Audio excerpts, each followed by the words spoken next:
में ये cherry blossom कैसे होता है, सबसे ज़्यादा डेंसिटी कहाँ होती है, जबकि पिक्चर्स बहुत अच्छी आती हैं विद ये इसके नीचे बेसिकली एक टनल में बनाया गया। So now I am inside capital Hill building. अंग्रेजों ने जब इस पे अटैक किया, इन सब का व्यू यहाँ के रूफटॉप से दिखता है।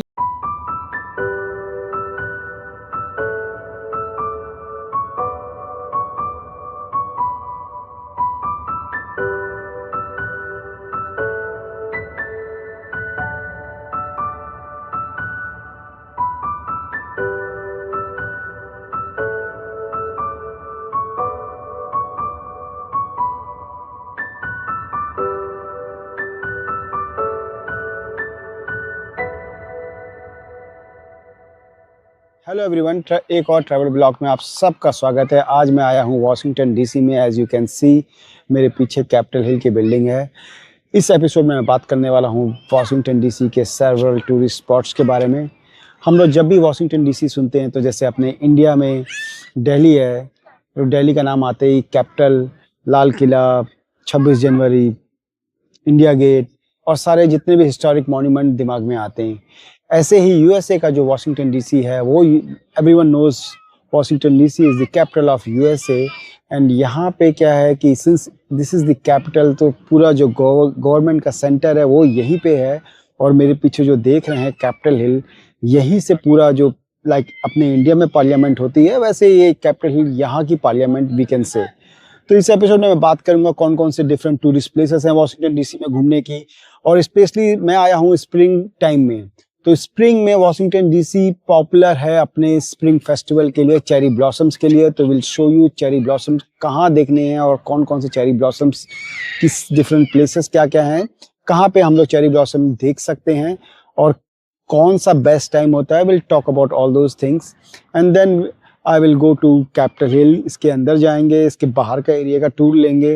Then will go to Washington Monument, Lincoln Memorial and I will also show you one of the best rooftop, जहां से इस पूरे एरिया का, स्पेशली वॉशिंगटन मॉन्यूमेंट का बेस्ट व्यू दिखता है। तो if you are excited, please do like and subscribe and continue watching my video. So आज हम लोग आ गए हैं वॉशिंगटन डीसी के one of the most popular destination in spring, tidal basin. ये डेस्टिनेशन फेमस है चेरी ब्लॉसम ट्रीज के लिए। स्प्रिंग में एवरी ईयर अराउंड मार्च के एंड में यहाँ पे चेरी ब्लॉसम होता है और ये इवेंट कम्प्लीटली फ्री होता है। इसके लिए कोई टिकट नहीं लेना पड़ता है। Only thing is early morning आओगे तो भीड़ कम होगी, अदरवाइज यहाँ पे क्राउड बहुत ज़्यादा हो जाता है। सो सबसे पहले माइंड में ये आ रहा होगा कि यूएसए में ये चेरी ब्लॉसम कैसे होता है। तो इसकी जो स्टार्ट हुई, जापान ने बेसिकली 1900 के आसपास यूएसए को 3000 के आसपास ट्रीज़ डोनेट करे चेरी ब्लॉसम वाले। इनिशियली वो ट्रीज़ नहीं हो पाए, उसके 2-3 साल के बाद उन्होंने दोबारा से करे ट्रीज़ डोनेट एंड देन वो ट्रीज़ जो थे वो आज भी यहाँ पे सरवाइव कर रहे हैं। उसी ट्रीज़ की ये चेन है। अभी तो ये बहुत सारे चेरी ब्लॉसम के ट्रीज़ हैं यहाँ पे। और द स्पेशल बात ये है कि इसके बगल में ही ये बेसिन है जहाँ पे आप बोटिंग भी कर सकते हो और पिकनिक के लिए भी ये one of the best area है। You can see people are roaming outside, enjoy कर रहे हैं लोग।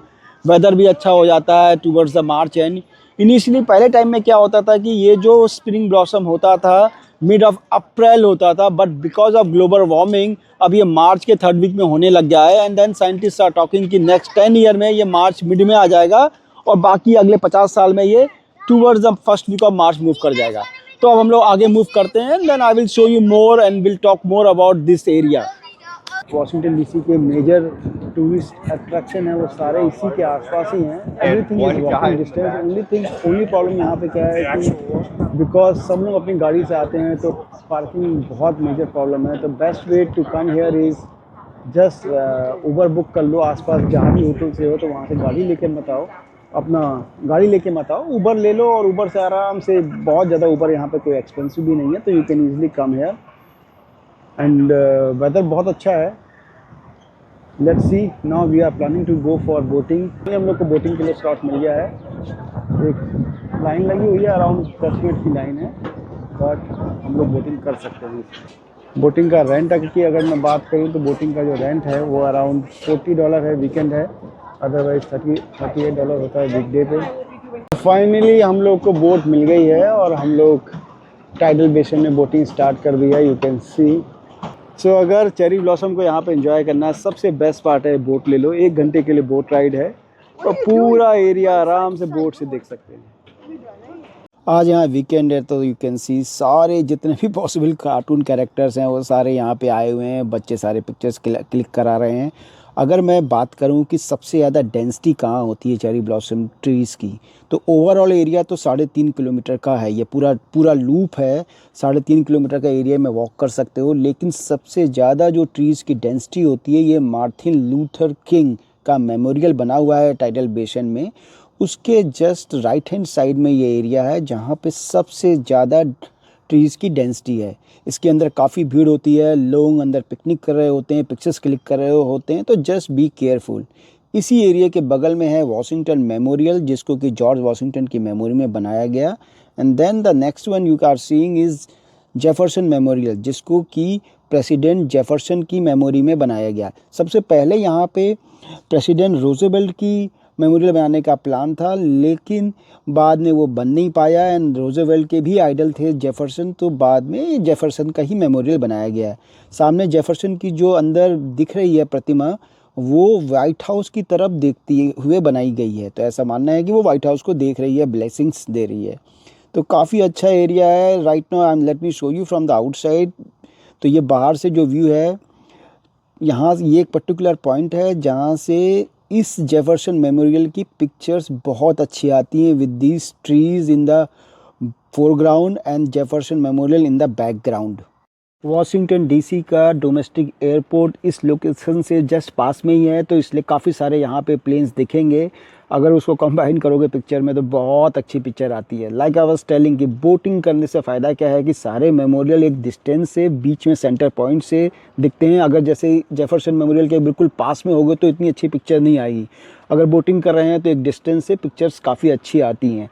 बोटिंग का पूरा टाइम लगता है 1 घंटा, तो 1 घंटे में बोटिंग करके you can cover the entire area. And then जितने भी ये मॉन्यूमेंट्स हैं उनकी पिक्चर भी इस बेसिन से क्लिक करी जा सकती है। तो ये जो दूसरी साइड है जेफरसन के राइट हैंड साइड का एरिया है, जहाँ पे भी काफ़ी सारे ट्रीज़ हैं। But like I said, best density जो है वॉशिंगटन मेमोरियल के बगल में है।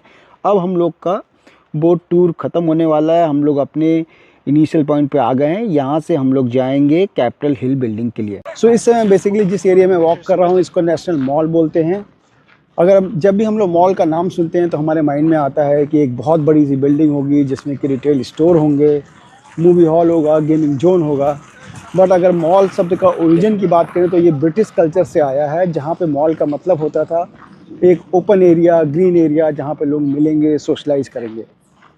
अमेरिकन जब इस एरिया को बना रहे थे तो उन्होंने मॉल का वर्ड वहाँ से लिया और इसका नाम रखा national mall, meaning open area होगा जहाँ पे लोग आके सोशलाइज करेंगे।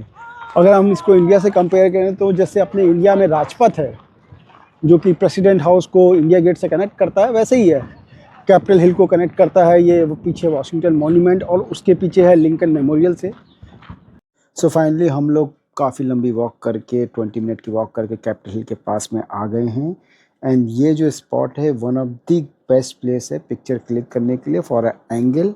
अब हम लोग कैपिटल हिल के विजिटर सेंटर में जाएंगे, जिसको कि 2008 में कंस्ट्रक्ट किया गया।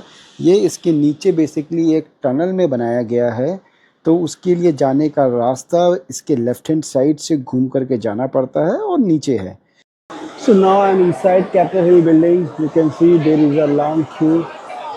वो जो क्यू दिख रही है वो है टूर के लिए, अदरवाइज विजिटर सेंटर के अंदर जाना फ्रीली अलाउड है। और इस समय लाइन में लगे हुए हैं कैपिटल हिल के अंदर जाने के लिए। यहाँ पे ये गाइडेड टूर होता है एवरी हाफ एन आवर पे, तो you can book ticket in advance. अगर नहीं भी लिया है तो you can simply walk in, और अगर यहाँ पर टिकट अवेलेबल है तो they will allow you to go. इतना हम लोग कैपिटल हिल के सबसे लोअर पार्ट में हैं। ये बेसिकली एक टनल है जो कि रोटुंडा जो कि इसका कैपिटल हिल का मेन डोम है उसके नीचे बना हुआ है। और उस रोटुंडा के नीचे ये जो कॉलम्स दिख रहे हैं ये उसको सपोर्ट देने के लिए बनाए गए थे। एंड इफ यू सी, एक क्लिप में बेसिकली ऐसे 13 डिफरेंट स्टैचूज़ बने हुए हैं फॉर 13 डिफरेंट स्टेट्स, जो कि यूनाइटेड स्टेट्स के ओरिजिनल पार्ट थे। 13 स्टेट्स सबसे पहले थे यूनाइटेड स्टेट्स में। नाउ क्रेप्ट के बाद नेक्स्ट पार्ट इज़ रोटुंडा जो कि इसके ऊपर है, तो let's go there. Capitol Hill building का सबसे जो अमेजिंग पार्ट माना जाता है वो माना जाता है रोटुंडा, जो कि एक सर्कुलर डोम है। और जो हमने क्रैप देखा था उसके लेफ्ट साइड पे हाउस था, लेफ्ट साइड पे सेनेट था। And now you can C first view of rotunda. Rotunda basically Capitol Hill में जो बाहर से डोम दिखता है उसके नीचे ये रूम बना हुआ है, सर्कुलर रूम। ये कैपिटल हिल का सबसे सेंटर रूम है और बाहर से ये जैसा दिखता है अंदर से तो ये बहुत बड़ा दिखता है। आई एम नॉट श्योर कि वीडियो में कितना बड़ा दिख रहा है, बट एक्चुअल में देखने में ये बहुत बड़ा है, बहुत ह्यूज दिखता है। एंड अगर इसके कंस्ट्रक्शन की बात करूँ तो इसको आयरन से बनाया गया है। एंड इसके बीच में जो जो पेंटिंग बनी हुई है, अगर ध्यान से देखो तो ब्लू और ग्रीन कलर के जो दो कपड़े लेडीज ने पहने हैं उनके राइट साइड में जो बाकी लेडीज बनी हैं वो ओरिजिनल यूएसए के 13 स्टेट्स को रिप्रेजेंट करता है। तो they are representing those 13 states. And then यहाँ पे जो उसके नीचे अगर देखो ये पेंटिंग बनी हुई है, ये यूएसए की हिस्ट्री पूरी बताती है। अगर इसको पूरा सर्कुलर देखो तो ये स्टार्ट होता है कोलंबस ने जब यूएसए को डिस्कवरी करी। एंड देन पूरा जो स्टेप बाय स्टेप अगर देखते जाओगे तो पूरी जितने भी मेन हिस्टोरिक मोमेंट हुए हैं उन सब की है। और ये एंड होता है जब राइट ब्रदर्स ने प्लेन बनाया। इसके बीच में नीचे देखोगे तो सारी पेंटिंग्स बनी हुई हैं इस रूम में, जो कि यूएसए के मेन जितने भी हिस्टोरिक इवेंट हुए हैं उनको डिपिक्ट करते हैं। तो बहुत अमेजिंग है। ये रूम नंबर 2 है जो कि हमें कैपिटल हिल के गाइडेड टूर में दिखाया जाता है। यहाँ पे you can click picture, guided tour होता है तो वो बताते रहेंगे, उसी के बीच में you have to get a time to click picture. बाद में सेपरेट टाइम नहीं मिलता है क्योंकि कई सारे गाइडेड टूर यहाँ पे आते रहते हैं। अब इसके बाद अगर मैं एक इसके जो नेक्स्ट में एक रूम बना हुआ है वो रूम है हाउस ऑफ रिप्रेजेंटेटिव का। You can see this. ये रूम एक्चुअली पहले यहाँ पे सारे जितने भी सेनेटर्स थे हाउस ऑफ रिप्रेजेंटेटिव वो इस रूम में बैठते थे और ऊपर जो वो जो बालकनी जैसी दिख रही है वहाँ से बैठ करके पब्लिक उसकी प्रोसीडिंग देखती थी।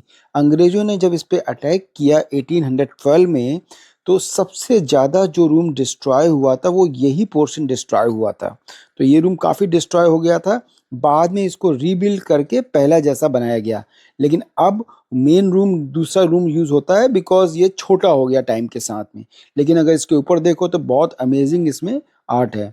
अब अगर इसमें स्टैचूज़ की बात करें तो इसमें बेसिकली यूएसए में क्या है कि हर स्टेट अपने यहाँ से 2 प्रोमिनेंट पर्सनैलिटीज़ के स्टैचू कैपिटल हिल भेज सकता है और एवरी 10 ईयर में वो कैपिटल हिल में रिप्लेस भी कर सकता है। तो लाइक आज मैंने ABC पर्सन की भेजी और 10 साल के बाद मैं C और D से रिप्लेस करना चाहता हूँ तो वो स्टेट 10 साल के बाद भेज सकता है। लेकिन यहाँ पे वो यूएसए में 50 स्टेट्स हैं तो यहाँ पे 100 स्टैचू होने चाहिए, तो वो सारे 100 के 100 यहाँ नहीं हैं, कुछ यहाँ रखे हुए हैं। बाकी जो स्टैचूज़ हैं वो पूरे कैपिटल हिल में स्प्रेड आउट कर रखा है उनको। अब यहाँ से हम निकल करके वापस जाएंगे तो बेसिकली लाइक आई सेड यहाँ से निकलेंगे तो हम लोग फिर से रोटुंडा आ जाएंगे। तो ओवरऑल इस पूरे कॉम्प्लेक्स में 3 रूम की एक्सेस मिलती है in the guided tour. First one is the crept, second one is this Capitol Hill का जो ये रोटुंडा वाला एरिया है, and the third one is जहाँ पे old original house of representative बैठते थे। अब अगर इससे हम लोग निकल रहे हैं और नीचे जाने के लिए जा रहे हैं, यहाँ से निकलते ही हमें एक स्टेयर दिखती है जो कि इनका प्राइवेट अपना कैपिटल हिल का प्राइवेट एरिया है, उसकी एक्सेस नहीं है। You can see this stair, तो ये इनका प्राइवेट एरिया है, यहाँ पे एक्सेस नहीं है। और सो इसी के साथ हमारा कैपिटल हिल का टूर पूरा हुआ। कैपिटल हिल से निकल करके हम लोग सीधे आए होटल वॉशिंगटन। ये वॉशिंगटन डीसी का one of the hidden gem है। ये होटल लोकेटेड है वाइट हाउस के बगल में और ये फेमस है अपने रूफ टॉप बार के लिए, व्यू के लिए। यहाँ से पूरा जो वॉशिंगटन डीसी के जो फेमस मॉन्यूमेंट है उन सब का व्यू यहाँ के रूफटॉप से दिखता है। ये रूफटॉप 12th फ्लोर पे लोकेटेड है और इस होटल का हिस्टोरिक भी काफ़ी सिग्निफिकेंस है। ये one of the first hotel था जो व्हाइट हाउस के बगल में ओपन हुआ। ये होटल कई सारी मूवीज़ में भी फीचर हुआ है। एंड देन इसका जो one of the best view है ये व्हाइट हाउस का view. You can C white house का बिल्कुल क्लियर व्यू दिखता है। अगर मैं इसके प्राइसेस की बात करूं तो काफ़ी एक्सपेंसिव नहीं है। यहाँ पे ड्रिंक्स $10 से लेकर के $30 तक की ड्रिंक्स मिलती हैं और you can take your drink and enjoy sunset view. इस होटल में अगर मैं बात करूं, इस रूफटॉप की बात करूं, तो यहाँ पे काफ़ी सारी मूवीज़ की भी शूटिंग हुई है, लाइक गॉडफादर 2। और अभी रिसेंटली में बात करें तो वंडर वुमन, जो कि मूवी 2020 में आई थी, उसमें एक लंच सीन है, वो इसी रूफटॉप पे शूट हुआ है। तो one of the best rooftop bar in Washington DC for the view. You can C Lincoln Memorial. And इसमें बेसिकली आने का बेस्ट टाइम है towards the sunset, so that आप सनसेट देख सकते हैं, like I did sunset with the white house in the foreground. तो sunset यहाँ पे एंजॉय कर सकते हैं एंड देन इवनिंग में वॉशिंगटन मॉन्यूमेंट विद लाइट देख सकते हैं। इसी के साथ आज का हमारा दिन एंड होता है। I hope you like my video, so please subscribe and if you have any comment or suggestion, write in the comment box. Follow me for many more videos. Thank you.